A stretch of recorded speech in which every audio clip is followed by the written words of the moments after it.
Spoiler alert! The following post discusses important plot points and the ending of The Flash, in theaters now, so beware if you haven't seen it yet. Fans psyched for the DC superhero movie The Flash expected the 2 Flashes, but probably not the 3 Supermen and 4 Batmen. Much like Spider-Man, across the universe and its many Spider People, The Flash goes into DC movie history to fill the multiverse that speedster Barry Allen, Ezra Miller, views in a time travel effort to save his mom. He runs so fast that he creates a chronoball around him where he can see his life through various timelines, and, later on when there's a crisis on Infinite Earths, familiar heroes from alternate worlds. You got all that? If not, buckle up, because we're breaking down the multiversal madness. What happens at the end of The Flash? Barry succeeds in going back in time and keeping his mom Nora, Maribel Verdú, from being murdered and his dad Henry, Ron Livingston, from going to jail for her death. But when in the chronoball, he's attacked by a decrepit Dark Flash figure and pushed into an Earth that's not his own. There, he meets his 18-year-old self, also Miller, and the 2 Barrys partner with that world's retired Batman, Michael Keaton, and a rescued Supergirl, Sasha Calle, to fight off a deadly invasion from General Zod, Michael Shannon. During the climactic battle, Batman dies and Zod murders Supergirl. Young Barry goes back in time to try again and fix it, but both heroes still perish. Main Barry tries to convince young Barry that it's this world's time to die and there's nothing they can do because they've reached an inevitable intersection, but young Barry persists in an infinite loop, coming back time and again with more and more damage and scars.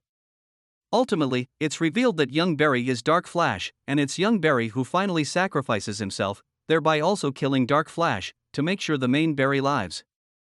He goes back, says goodbye to his mom, and makes sure everything is put back in time where it belongs. Or does he? More on that in a bit. So many, and longtime comic book fans will get a kick out of the Stars Reborn in a love letter to DC Universe past. Young Barry's actions cause chaos and Earths begin to collide together, and we get a glimpse at these different worlds and who inhabits them. On one, there is a black and white world of the 1950s Superman TV series, and we see George Reeves' hero. Another features the Technicolor landscape of the 60s Batman show with Adam West as the Caped Crusader. Christopher Reeve's Superman, from the 1970s and 80s movies, and Helen Slater's Supergirl, from the 1984 film, live on the same Earth and watch as these other worlds collide.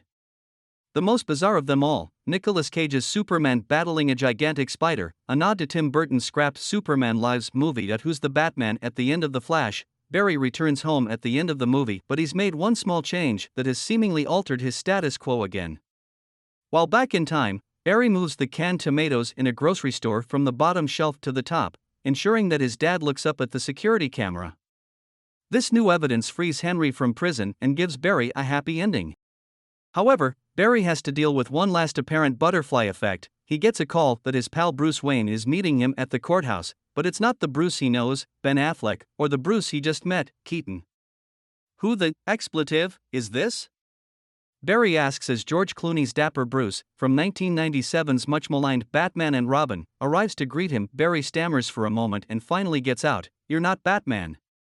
This unrecognizable new Bruce looks at Barry like he's got 2 heads. "What's wrong with you?"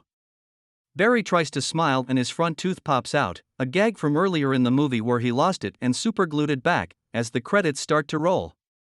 While this might seem to set up that Clooney's back as the new main Batman, a rumor that arose earlier this year on Twitter, new DC Studios co-CEO James Gunn has said absolutely not, and that a new actor would be the Dark Knight going forward. Is there a Flash post-credits scene? Yep, though the lighthearted sequence is a bit anticlimactic compared to everything that preceded it. Barry is seen carrying an extremely drunk Aquaman, Jason Momoa, outside a bar near his Central City apartment and trying to explain the multiversal shenanigans he's witnessed. They were all Batman, they were all Bruce Wayne, but each of them was a different person, Barry says to his seafaring friend Minus, who's totally not getting it, though Barry mentions that every Aquaman is lovable, furry, loyal, motivated by bacon. Aquaman falls into a puddle. "Arthur, I live right here," Barry says, and Aquaman responds, "Hey, I live right here," hilariously patting the water. He gives Barry some Atlantean treasure and starts singing a sailor song as Barry walks off and says to a passerby, "He's fine."